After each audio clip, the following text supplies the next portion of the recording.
Hello, friends, and welcome to today's Sutta class. We will start by chanting the Namo Tassa as usual. Feel free to join if you like.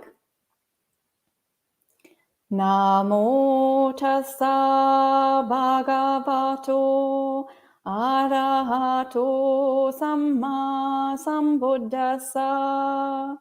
Namo Tassa Bhagavato Arahato Samma Sambuddhassa. Namo Tassa Bhagavato Arahato Samma Sambuddhassa. Buddhang Dhammang Sanghang Namasami. So, hello and welcome everyone to today's Sutta class. Today will be a little bit different from usual. Today will be, I think, probably much shorter than usual because I just came out of retreat yesterday evening. So we had a retreat at the place where I'm staying, the monastery where I'm staying. And because I was on retreat, I didn't really have time to think about what we're going to do today or to prepare anything much. And also I was sick during the retreat, so I didn't feel that well, but now luckily I've mostly recovered. So I thought about just keeping things a little bit shorter today, just talk about a very brief sutta, and then if you have questions, we can have a longer question and answer session, or otherwise we'll just finish a bit early today. And so the sutta that we are going to read today is called the Mallikāsutta. This is from the Samyutta Nikaya, number 3.8.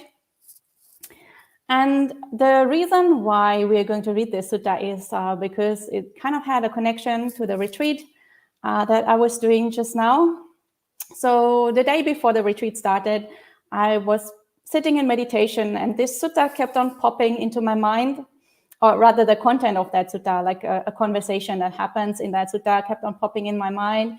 And I found it really intriguing, and I found it really kind of unusual.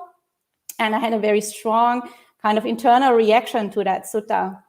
And then I realized that it's really strongly linked with a lot of, mental tendencies and defilements, and it's strongly linked with our notion of self, how we construct this self that isn't really there. And so I thought it's really interesting to reflect on this sutta and to think about this sutta a bit more. And so I kind of took this sutta as the topic for the retreat, something to contemplate, something to reflect on very deeply. And so I spent quite a few days, the last few days, just, being involved with this sutta and contemplating it. And so I thought it would be really interesting to have a brief chat about this. And then if people have questions, then we can have a bit more question and answer today, because as I mentioned, it's not very long. So we will start by reading the sutta. As I mentioned, it's called the Mallikāsutta. And this is a conversation, a very brief conversation between King Pasenadi and his queen, his wife, Queen Mallika. And so there is a link in the live chat to Bhante Suchatra's translation. And I will be reading from Bhikkhu Bodhi's translation. This sutta is very short, so we will read through the entire thing first, and then we can talk about it a little bit. So, the sutta is as follows. Thus have I heard at Savatthi. Now on that occasion, King Pasenadi of Kosala had gone, together with Queen Mallika, to the upper terrace of the palace. Then King Pasenadi of Kosala said to Queen Mallika, "Is there, Mallika, anyone more dear to you than yourself?" And Mallika says, "There is no one, great king, more dear to me than myself. But is there anyone, great king, more dear to you than yourself?" "For me too, Mallika, there is no one more dear than myself." Then King Pasenadi of Kosala descended from the palace and approached the Blessed One. Having approached, he paid homage to the Blessed One, sat down to one side, and related to the Blessed One his conversation with Queen Mallika. Then the Blessed One, having understood the meaning of this, on that occasion recited this verse. Having traversed all quarters with the mind, one finds no one anywhere dearer than oneself. Likewise, each person holds himself most dear. Hence, one who loves himself should not harm others. So this is the sutta. As you can see, it's quite brief, and it discusses this notion of self and self-love and what we attach to, what is dear to us. And as you can see, this is a conversation between King Pasenadi and Queen Mallika about exactly this topic. What is dear to us? How are we, what we are attached to? Who do we love? Who do we love the most? And for those of you who are quite familiar with the suttas, you will notice that this is actually, that there is actually another sutta in the canon that is much more famous than this one, which is called the Piyajatika Sutta, Majjhima Nikaya number 87. And that is also a conversation between King Pasenadi and his queen Mallika about what is dear to ourselves. That sutta in Majjhima Nikaya, the Piyajatika Sutta, as I mentioned, is much more famous. And it seems like this sutta that I've read just now is kind of like a sequel to this other sutta. And it seems like King Pasenadi has thought very deeply about the teaching that was in the first sutta and then had this conversation with Mallika here. And so I think it's worthwhile to have a brief look or to kind of recap what was discussed in this famous Piyajatika Sutta. And I think most people will be familiar, but just to recap a little bit from some people who might not remember, in this Piyajatika Sutta, so in the Majjhima Nikaya number 87, there is a person, again in Savatthi, just as in this sutta, and a man and his child dies. And of course, the man is very attached to the child. He loves the child very much. So he's very, very distraught, and he is completely losing his mind and crying and going to the cemetery and crying out for the child, crying for the child to come back. And so eventually he ends up going to the Buddha and has this conversation with the Buddha. And the Buddha asks him why he's so distraught, what has happened. And then that man says, well, my child has died.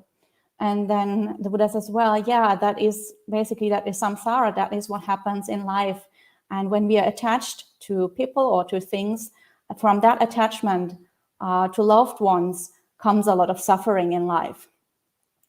And so that is also the name of the sutta. Piyajatika means born from those who are dear. So suffering is born from those who are dear. So because we are attached to people, that can lead to a lot of suffering when something happens to those people or to the things that we are attached to. But in this sutta, the man gets very angry with the Buddha, and the man says, who would ever think in this crazy way? Obviously, only pleasure comes from those people who are dear. So when we have loved ones, obviously that is very enjoyable and that is very commendable. And obviously we will experience a lot of happiness from our families and from the people we love and the things that we love. So he doesn't at all understand the Buddha's teaching. So even though he's grieving and he's in so much pain and so much suffering, he doesn't see that this suffering has come from his attachment or his love for the people around, or for his child in this particular case. And so the man is very angry and he leaves the monastery, and then he runs into some gamblers. And then he has this conversation with the gamblers, and the gamblers all agree with him. And so the man feels very validated and very self-righteous. And so eventually that story gets spread around all over town, and it reaches the palace. And it seems that this is the first time that King Pasenadi comes into contact with the Buddha's teaching. And so King Pasenadi also doesn't have any kind of way of dealing with this. So he's also very critical of the Buddha's teaching. But his Queen Mallika, is already a Buddhist, and she has a lot of faith already. her wisdom isn't very deep yet, but she has a lot of faith in the Buddha. So King Pasenadi hears about this, and he tells his queen about this story. And the queen, Queen Mallika, says, well, if the Buddha has said this, then surely this is true. So I can't really explain to you why it's true, but surely this must be true.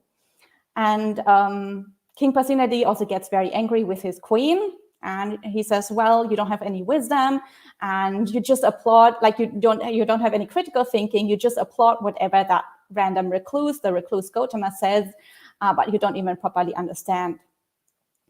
And so the queen then sends a Brahmin, one of her, I think probably one of her supporters or helpers, a certain Brahmin, sends him to the Buddha and asks him to inquire about this matter and to report back to her exactly what kind of teaching the Buddha wanted people to understand in this case.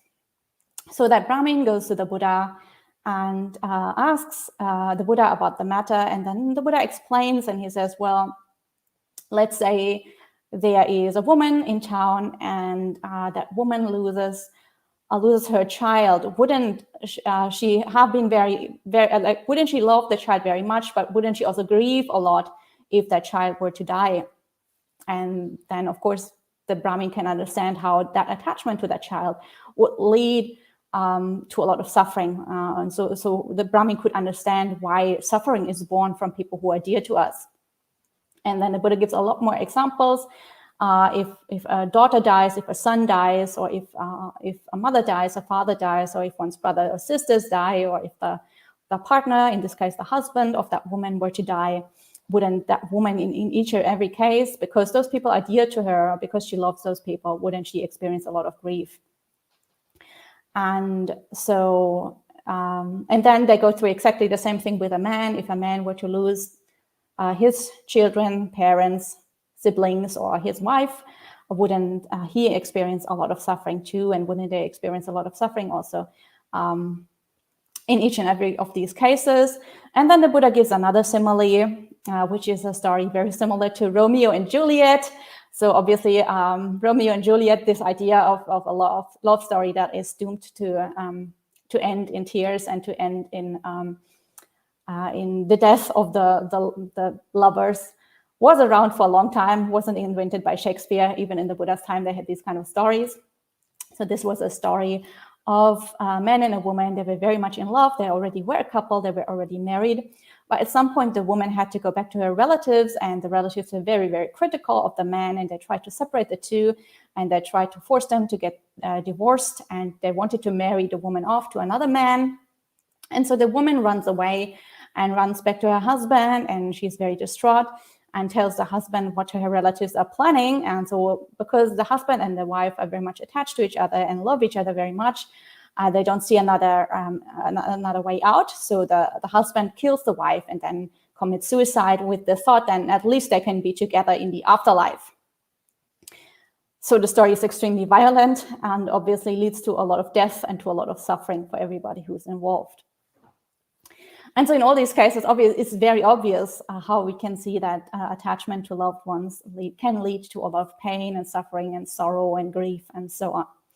And so that Brahmin goes back to Queen Mallika, and he reports to Queen Mallika how the Buddha wanted this to be understood, this teaching about suffering coming from people we are attached to, that we love. And so it's quite easy for the queen also to understand what's going on. And then she goes to the king, and she asks the king, well, remember that conversation we had about the Buddha's teaching? And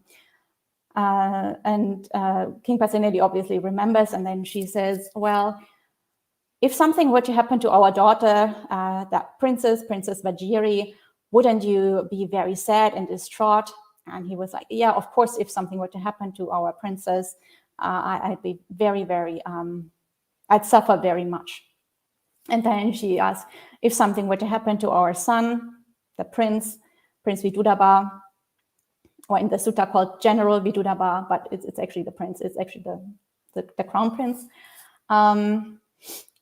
Wouldn't you be very distraught? And of course, King Pasenadi again would be very, very grieving and so on if something were to happen to his son. And then she asked if your other queen, If something were to happen to your other queen, so King Pasenadi had 2 wives. If something were to happen to your other queen, wouldn't you be distraught? And he was like, yeah, of course. And if something were to happen to me, wouldn't you be very distraught? And in each and every case, King Pasenadi understands how that will lead to a lot of suffering for him. And then she also asks, if something were to happen to your kingdom, the kingdom of Kasi and Kosala, wouldn't you be very upset? So she brings in also this idea that we can't only be attached to other humans, but you can also be very attached to material things or possessions. So in the king's case, obviously his kingdom. And the king again says, yeah, obviously if something were to happen to my kingdom, I'd be very upset. I'd suffer a lot. And then she says, well, can you see how things that you love, things that are dear to you, how they can all lead to a lot of suffering? And so then King Pasenadi understands what the Buddha's message was. And this is actually the conversion sutta for King Pasenadi. So this is the first time that he actually becomes a Buddhist. And he understands that the Buddha has a very valuable message that he can also understand and he can apply in his life. And then he bows down and he pays respect to the Buddha. And at that point, he actually becomes Buddhist. So this is one of the very earliest suttas where King Pasenadi appears. And by King Pasenadi, we can really see how slowly he becomes a little bit more familiar with Buddhism over time. Because we have so many suttas where he appears, how he becomes a little bit more and more familiar. And eventually he can even understand quite deep teachings. But this is one of the first ones. And so that was his conversion sutta. And this was kind of the first point of entry for him into the Dhamma. And it seems that he was thinking about this message, about attachment to people we love and that are dear to us quite a lot. And so the sutta that we are reading today, this short one, seems to be him trying to continue that conversation with his Queen Mallika. Because it seems that Queen Mallika, like among sort of the people at his court, we always see him in discussion with Queen Mallika. So it seems that because she already was Buddhist before and she had this like natural strong faith, she was probably interested in having such kind of conversations. So the king was very lucky that there was somebody in his family that he could actually have those kind of meaningful exchanges with. And that, so that there was just somebody he could talk to. And so it seems that he thought about this question, like, how does suffering arise from things that are dear to us? And then also, what is actually the thing that is most dear to me? So, like, am I the most attached to my princess or to my wife or to the kingdom or whatever? And it seems that here in this sutta, he realized that actually the most attachment he has to himself. So he himself is the most dear to us.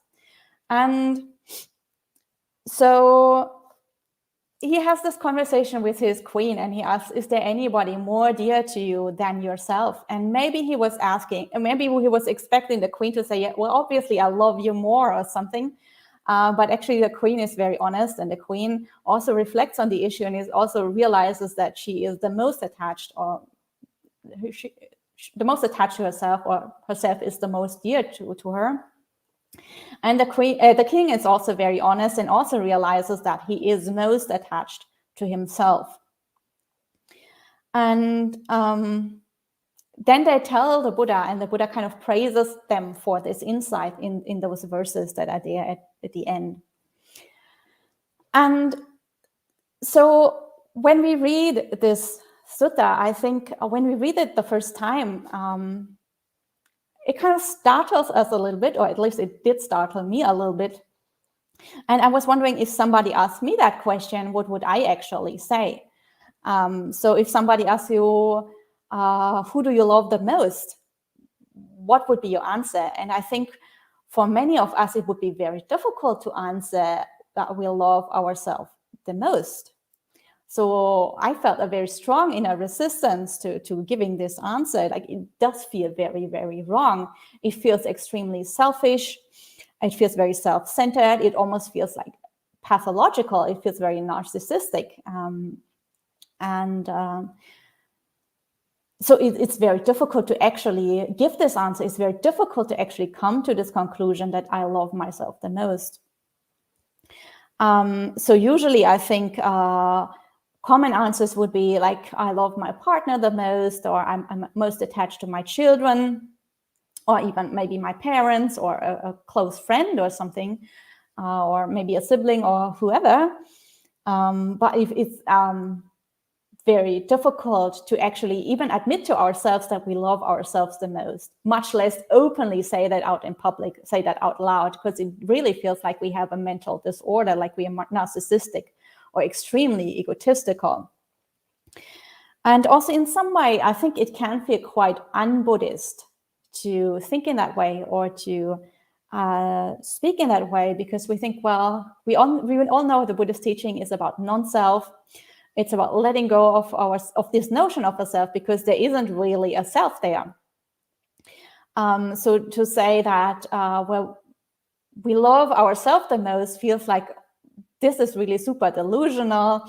It's very, very difficult to even acknowledge it, much less say that out loud. And it feels like if we say this to other people, then we would feel that other people judge us very much, that they would think we are very selfish, self-centered, or egotistical.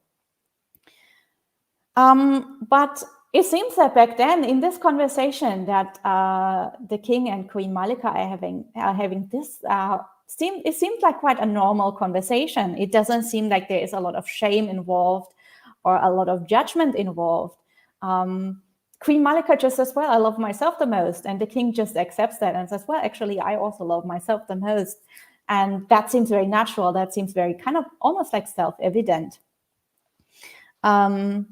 So there isn't all that shame involved, there isn't all this judgment involved, which I feel like nowadays is very easy to come up if anybody ever had such a conversation. And obviously, it's not meant in a pathological way, so it doesn't seem like this is the talk of two people that are extremely narcissistic, or that this is the talk of people that have some kind of mental disorder. It just seems like somebody who is very in tune with themselves. It seems like people who have a lot of kind of self-acceptance, self-love. They understand the place that they're having, and they have a good amount of self-confidence. That is kind of what the sutta seems to be telling us, or the point that they're trying to get across. So this seems to be healthy behavior. It doesn't seem to be pathological behavior. And of course, if we have this kind of self-confidence, this kind of self-esteem, it leads to a lot of self-respect. It leads to a lot of self-value. And these are all very, very healthy mental qualities. And these are a very, very good basis, obviously, for Buddhist practice.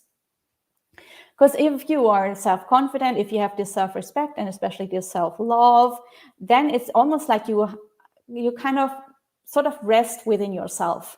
You're not constantly looking for other people for approval. You're not constantly swayed by their opinions. You're not constantly swayed by their criticism. Because when you're self-confident, then you can just, be at ease within yourself, be at rest within yourself. And it just feels like you can be very centered, very grounded, very focused. And these are all very good foundations, obviously, for Buddhist practice. Being at peace within oneself, obviously, is a very good foundation for developing mental calm, mental peace, and samadhi practices. So when you have this kind of self-awareness and this kind of self-respect, it means that you experience a lot less self-doubt. It means you experience a lot less self-criticism, this inner critic that that many people have in modern times. We constantly put ourselves down. We constantly sabotage ourselves. We try to meditate, but our mind is just, so negative. And we have all these tendencies that kind of undermine ourselves. So we cannot actually rest within ourselves. We cannot actually come to any kind of calm or peace or stillness within ourselves, because we constantly undermine ourselves. And of course, all these kind of negative thinking leads to a lot of low self-esteem. This is what a lot of people struggle with, and we feel inferior. And that can be so crippling for meditation practice. And when you think about all the qualities that are attached with it, or the mental habit patterns that come along with this kind of thinking, such as doubt, self-doubt, but also doubt in our ability to practice, doubt in the Buddha's message, Obviously, this is something that follows on from low self-esteem or from being very critical with ourselves.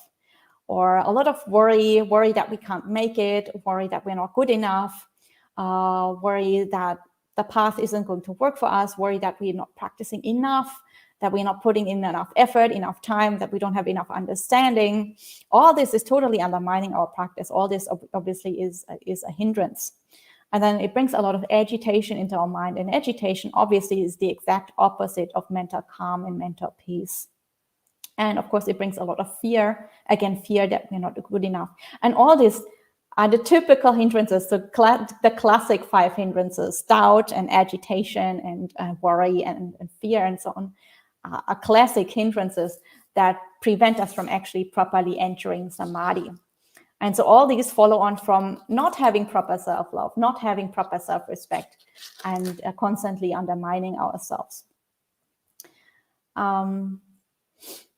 But on the contrary, if we can have a healthy amount of self-respect and a healthy amount of self-love, and if we can acknowledge this to ourselves, that this is valuable and that this is a good mental quality, then we can learn, or it's much, much easier for us to learn to be at peace within ourselves.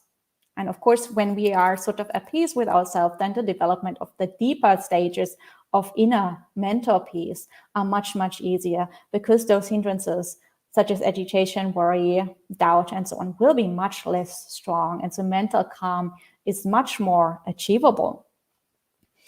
So there is a much deeper sense of an inner well-being, a mental well-being, if we have this healthy kind of self-esteem. And so this will then naturally be a source of inner peace, peace within, mental calm.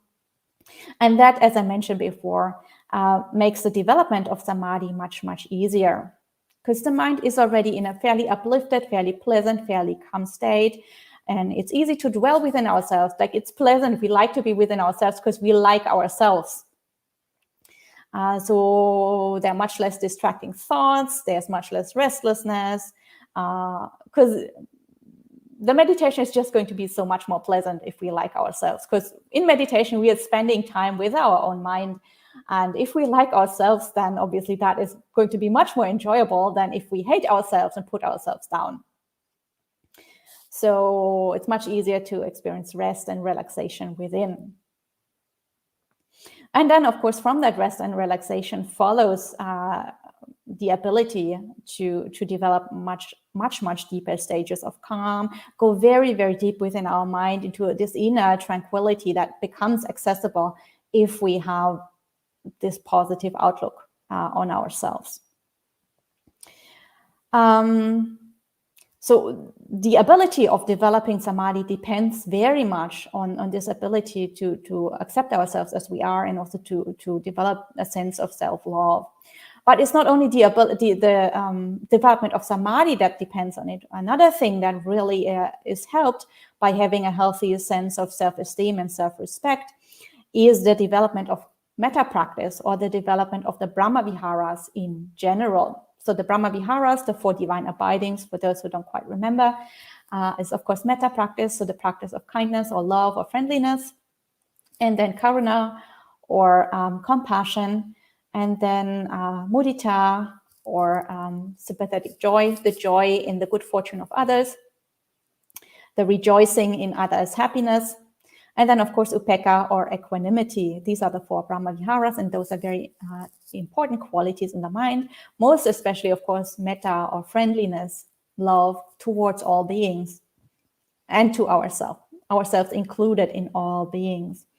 And of course, we can only give metta or friendliness or love towards others. We can only give what we have ourselves. If we don't have something ourselves, how can we give it to others? So, of course, having self-love or self-compassion or rejoicing in our own good fortune is a basis for developing that and spreading that to the entire world and to all beings.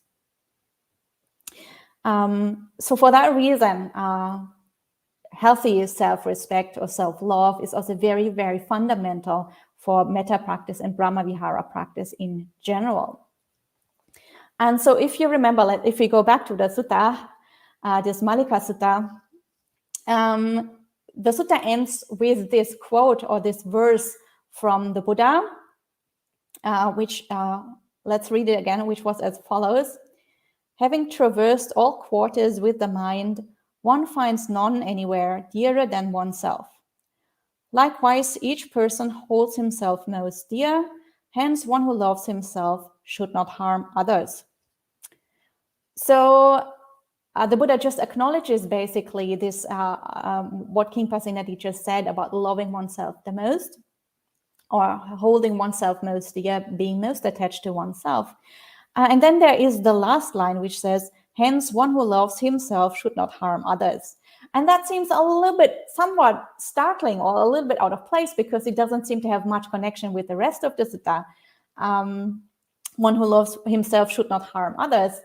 This just introduces a completely new idea, because the entire sutta we haven't discussed about harming others. Other people weren't actually in any way involved in this sutta.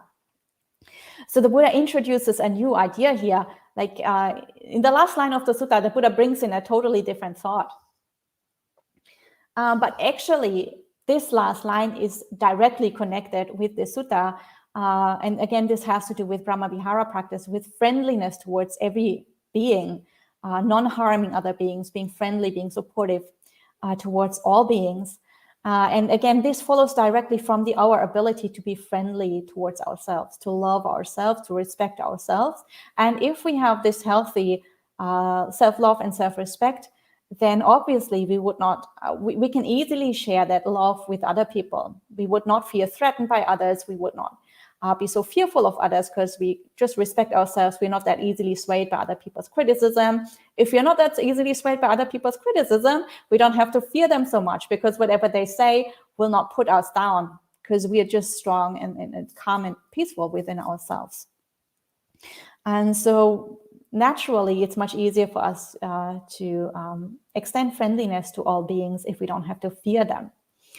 And so for that reason, the Buddha says, when you love yourself, you wouldn't harm others. And of course, you also shouldn't harm others, because, well, everybody likes to be at peace, and nobody likes to suffer. And so if you don't have that much suffering within yourself, you also don't want other people to suffer.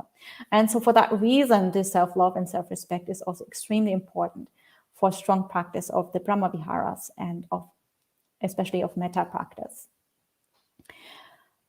So these were some reflections that came up for me when I was looking at the sutta, and I feel like this is something that a lot of people struggle with, and this sutta is quite overlooked, and many people find it difficult to teach, because it does seem a little bit like promoting self-centeredness and like promoting unhealthy mental qualities, and not many people like to discuss these kind of suttas in sutta class. But for me, I just suddenly found that this was really a very, very valuable reflection, and really valuable to understand how healthy self-love and healthy self-respect is not only extremely beneficial for myself, because I can develop much stronger samadhi and much stronger Brahmaviharas if I have this, but also it's just so beneficial for other people, because then I have something that I can share with others. If I have love for myself, then there's something I can give to others. I can give metta to other people too. And so I think this is something that is very valuable. It's not that difficult to practice once we really understand the message, and something that is really worth reflecting on. And so I'd like to invite all of you to maybe reflect a little bit on this sutta, and to understand that it is not selfish if we develop a healthy amount of self-respect. And so I'm going to end today's sutta class here. And now if you have any questions or comments, you're invited to put them in the live chat, and then I will see if I can answer them, and if we can maybe have a little conversation about this topic.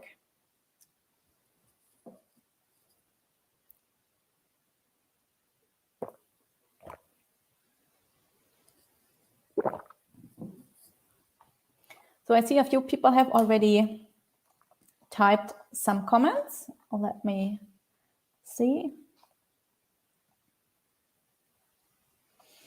Thank you, Buddha Ruchi, for your well wishes.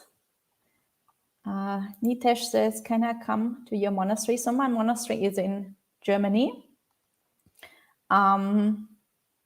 If you're in Europe, then of course you're most welcome to visit here.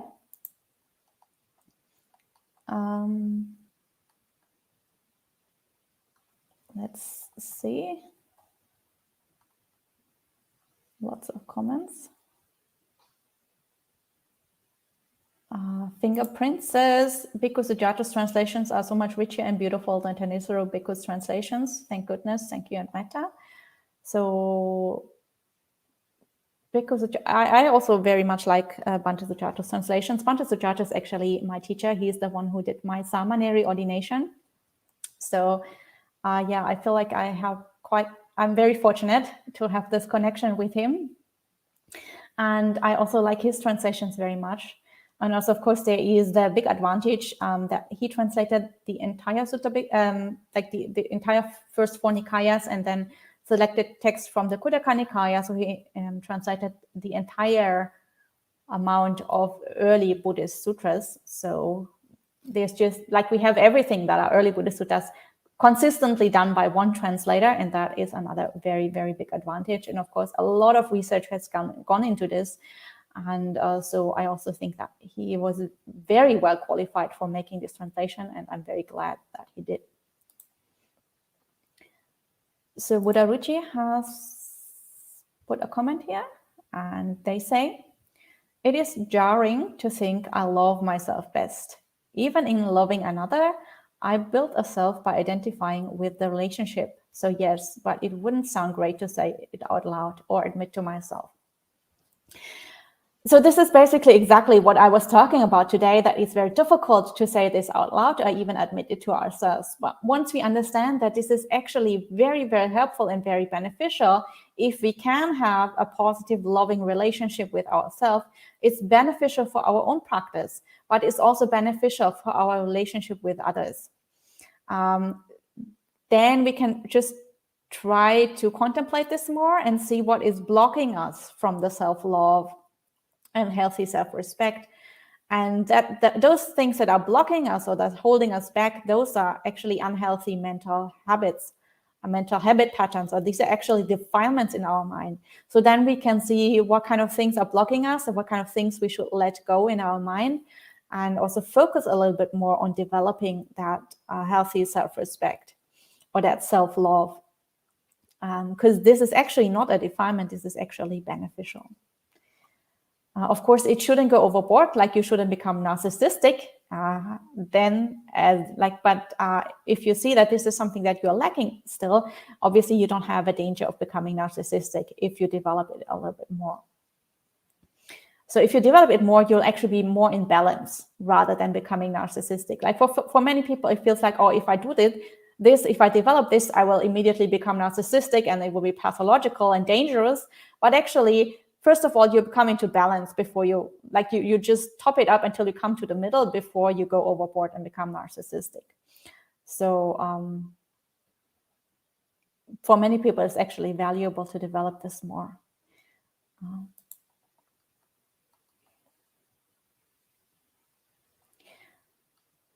And then Buddha Ruchi also says, when borders and separations are gone, loving self and loving everyone are exactly the same. I work for that day. Yes, exactly. So eventually all distinctions dissolve. So as your samadhi gets stronger and as your metta practice gets stronger, you don't make that difference anymore between yourself and others. And so you just have this heart that is just full of, or this heart or this mind that is just full of goodwill and friendliness. And and it's not directed at myself or others or anybody specifically, but it's just all the time present. And then whatever happens in your life, it's just, this is the baseline, the mindset that you approach anything that happens in your life. But obviously, I think you can also see if you don't have a healthy amount of self-love, then you will not get to that point. Because if you don't respect and love yourself, then you still create that barrier. You might try to love others, but as long as you don't let yourself love yourself, that barrier is still there because you still make a distinction between yourself and others by denying yourself the self-love that you might need to actually dissolve that barrier and to just have an open heart towards everyone. And then we have Celestino, and they say, the 4 Brahma Viharas are used to develop virtue, and they are the basis or filters for a mind in peace. However, often upekkha, absorption, or jhana is referred to as the 4th step needed to become arahants. If so, then is metta corresponding to sotapanna, karuna to sakadagami, and mudita to anagami. So I don't think you can actually say it in this way. I've also never seen that said in this way in the suttas. So upekkha, or equanimity, occurs several times in different contexts in the sutta. And one is in that group of the 4 Brahma Viharas. And then in a separate group, it occurs in the jhanas. And the deeper you go into jhanas, the more you replace pleasant feelings in the body and happy states in the mind with neutral feelings in the body and equanimity in the mind. So you move from pleasantness to equanimity, because equanimity is more calm and more still than pleasant feelings. Pleasant feelings still agitate the mind a little bit, but equanimity lets the mind be entirely still and calm. For that reason, equanimity is sort of a deeper samadhi than those pleasant feelings. And because metta is often associated with pleasant feelings, people say that metta is a more superficial level than upekkha. But that's not actually necessarily the case, because the 4 Brahma Viharas is just an entirely different framework from the 4 jhanas, and you can't really mix them in this way. And because some people say you need the 4th jhana, also the jhana where equanimity is the most profound, to break through to those attainments in the path, such as sotapanna or arahantship. For that reason, people associate upekkha with those states, like sotapanna, stream entry, once returning, non-returning, or arahantship. But the suttas don't make an explicit connection in that way.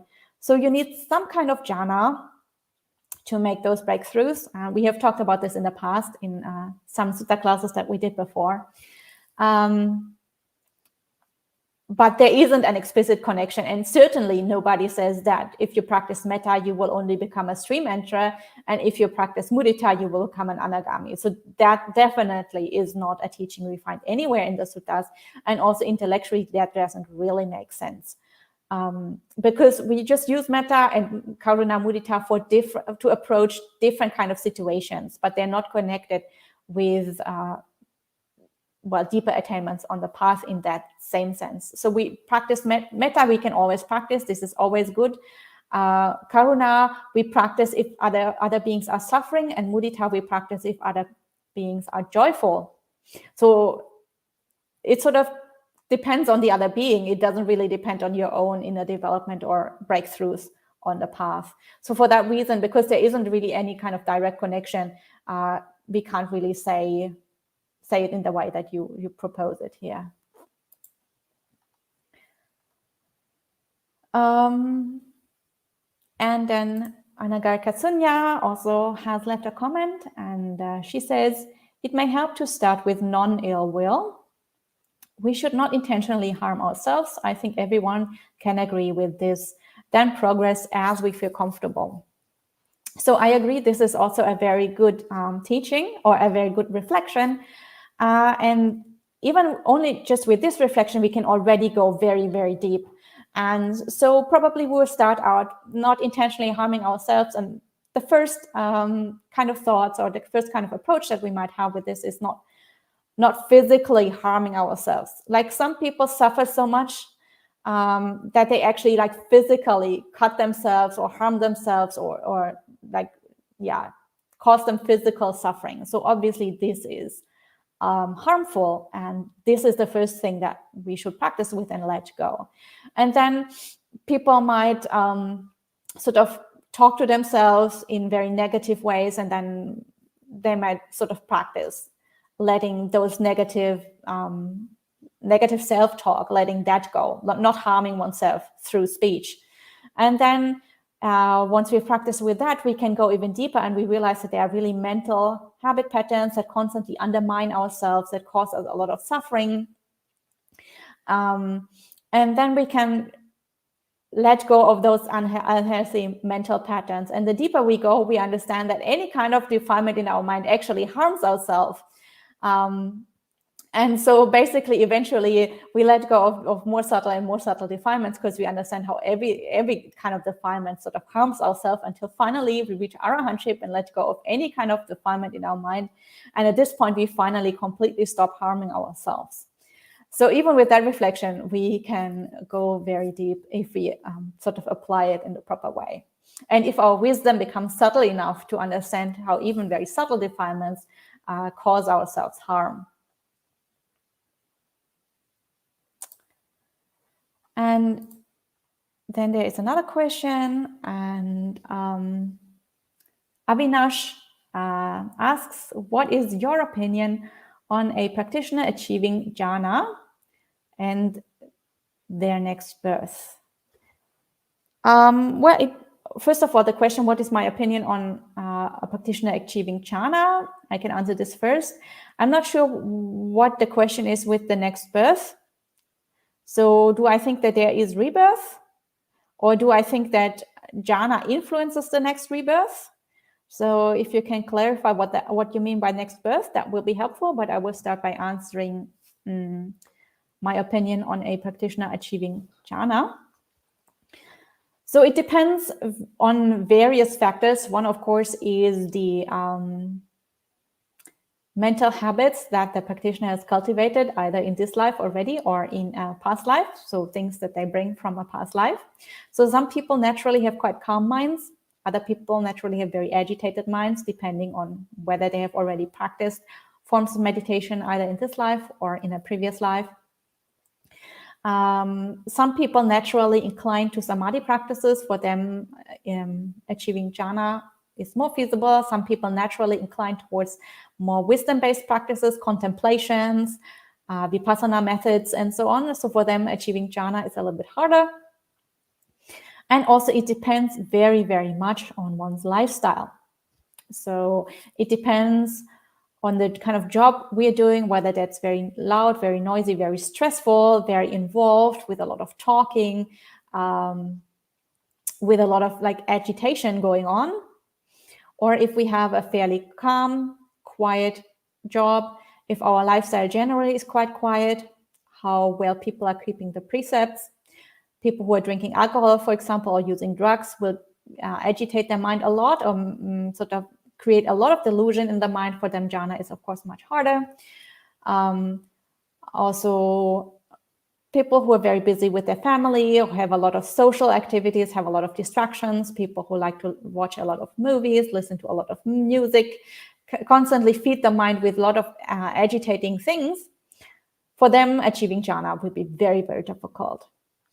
But then there are people, for example, some monastics, not all monastics, but many monastics, and even quite a few lay people who structure their life in such a way that it's very calm, very quiet, sort of withdrawn from society to a certain extent, not very stressful, where they have a lifestyle that is very much focused on a pure lifestyle, keeping precepts, having positive interactions with others, having harmonious relations with the environment around them, with people around them, but also being in harmony with oneself, as we have talked about today, self-love, harmony within one's own heart, within one's own mind. And for such people, developing jhana is possible with the necessary amount of dedication and given enough time. So developing jhana also takes a lot of time, and it depends very much on the environment and on the character of that person.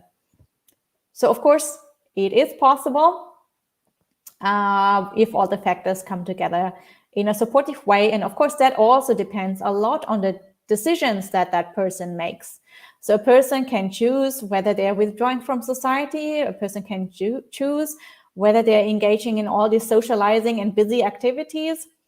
Or, for example, they can choose to become a monastic and go into a forest monastery in Asia and just meditate in their kuti the whole time. And if they do that, then of course, chances are higher. If you have this very calm, peaceful lifestyle, chances are higher that you might get into jhana. So it also depends a lot on the choices that people make.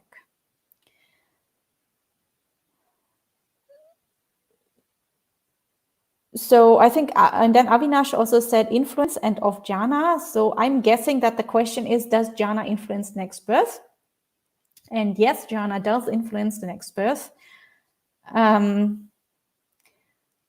So there are different levels of rebirth, and the jhana realms are, so the level of rebirth in a jhana realm is also called the fine material plane, or the rupa loka in Pali.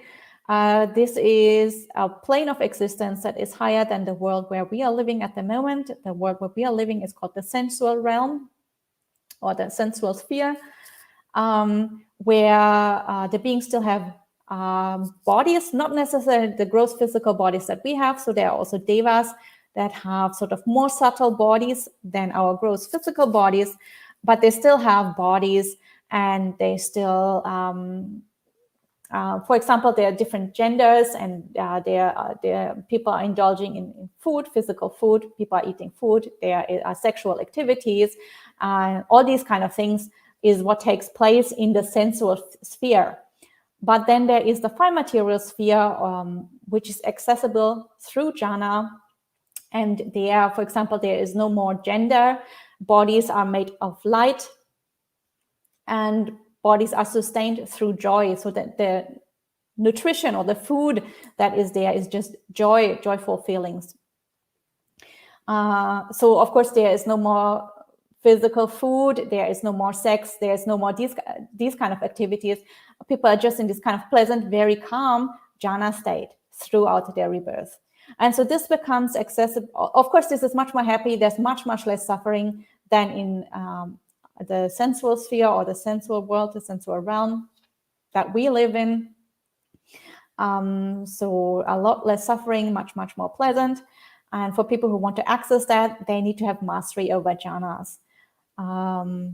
So you can't just practice a jhana like one time and then think, just because I was in jhana for like 5 minutes on a meditation retreat, I'm going to be reborn in this jhana realm. But this has to really become a mental habit pattern. Because if your mind is inclining that way, and if this is a very strong habit that your mind has, then obviously this can carry you on into your next rebirth. But if this just happened like for a few minutes once in your life, then obviously your mind isn't strong enough, and the inclination of your mind towards that state isn't strong enough to carry you on into your next rebirth. And obviously in that case, one of your usual habits will take over and, lead you to, another rebirth where you can indulge in those kind of habits. So for example, if you like to eat a lot and sort of just kind of lie in front of the TV and waste a lot of time, then probably it's going to lead you to a rebirth where you can just lie around and waste time. Maybe an animal rebirth, for example. Or if you like to really hate on people the whole time, you like to harm other beings, or you like to harm yourself in various ways, it might lead you to a hell realm, because that is where a lot of harm and suffering happens. So depending on what you train your mind to do, that's where your next rebirth is likely to take place. If you train your mind to do jhanas, then you can be reborn in one of these jhana realms. So that is the last question that I see so far. So I think we can finish for today. I hope you enjoyed the sutta we have read now, and I hope it gave you some food for thought and some inclination to contemplate this a little bit and to develop a little bit more self-love, self-respect, self-esteem. And for today, we will finish with 3 sadhus. As usual, feel free to join me if you like. Sadhu, sadhu, sadhu. And I wish you a good rest of the day, a good week, and I will see you all next Tuesday.